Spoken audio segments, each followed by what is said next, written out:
pharmaceuticals, imaging, all that stuff. And it's the exact same for physical therapy. So if you've been in the physical therapy world, outpatient ortho world for probably a year or two, you've probably seen some of this. I've been in this world for 24 years and I've lived it every single day.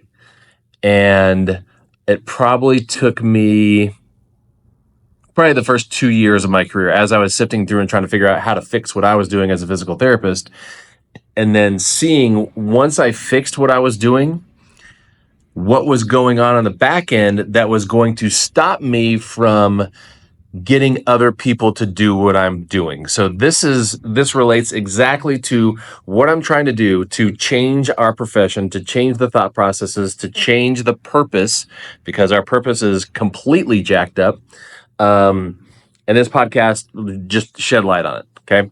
So let me preface why I'm coming to you with this, because I actually listen to this podcast is like, I think it's like 6 or 8 months old. I just listened to it probably 2 months ago. And let me tell you why I'm bringing this to you now, because I listened to this a while ago. So yesterday I had an interaction with a patient who I've been seeing off and on for probably 2 years. So he came to me 2 years ago with foot issues, had seen the podiatrist, bought all of the crazy inserts and all of the rigid shoes and told never to walk barefoot, and then started having knee problems and back problems and hip problems. You know the story. So started working with him about 2 years ago, and on the first visit said, well, we need to get rid of these shoes. Like I look in his shoes and he's got the old school like New Balance shoes that are like a brick with an insert in it. And I said, well, this is what is feeding into your problems, and it's going to make it really hard for us to make progress. So we got to get rid of these. And he's like, wow, you're the first one that's ever said that. So after I educated him, and there wasn't really pushback, he was just surprised that I said that. And after he got off the table and walked, he's like, well, what you did now is more results than I've had in the last 5 years of dealing with podiatrists and old school PTs and all that kind of crap.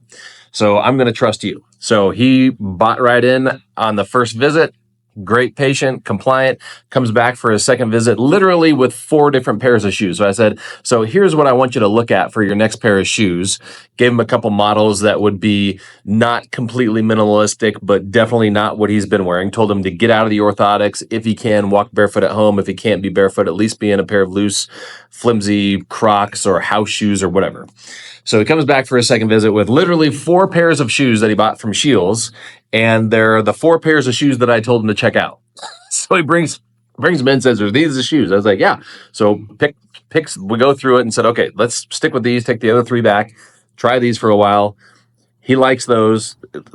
For like, I think his like 4th visit was like 2 weeks later, 3 weeks later, something like that. He comes in with more shoes. How about these? Like he's all in on trying these different shoes because he wants to wear like 4 different pairs of shoes and rotate through them. So he's all in. Fantastic results. Brings his wife in. His wife is a train wreck.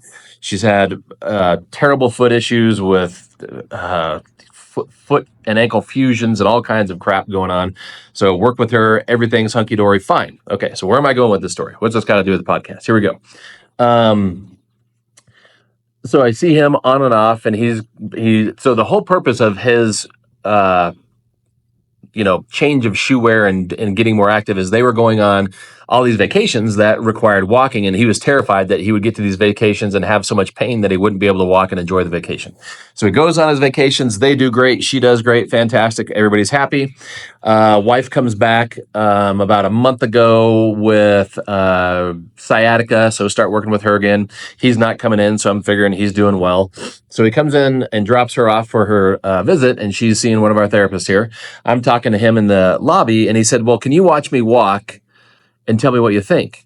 So I watched him walk, and I said, well, it doesn't look like you're walking as well as you were last time I saw you, so I'm inferring that you're asking me to watch you walk because you know you have problems with what's going on, and you're basically asking me if you need to make a visit, make an appointment. And he said, yeah, pretty much. And I said, yeah, you need to make an appointment. It's been like 6 months since I've seen you. Your gait is rigid. Your stride length is short, so we need to get back on this. He said, okay.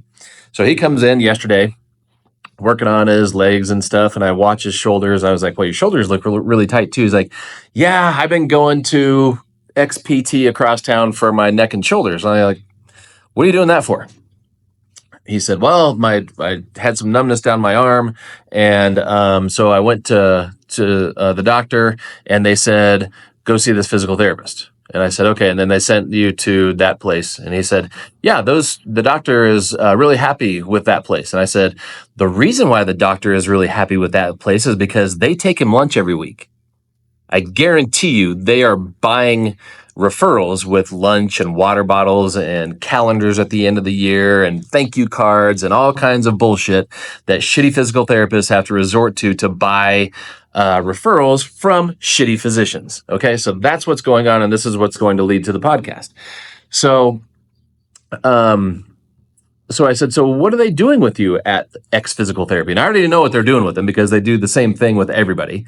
He said, well, they're stretching out my neck and they're giving me these exercises to make my shoulders stronger. And I said, okay, how's that going? He's like, well, it feels really tight when they're stretching me out. And then when I leave, it kind of feels a little bit better. But then, I feel like I'm the same. And I've been going. And I said, so how long have you been going there? And he said, well, I go twice a week and I've been going for about 2 months. I said,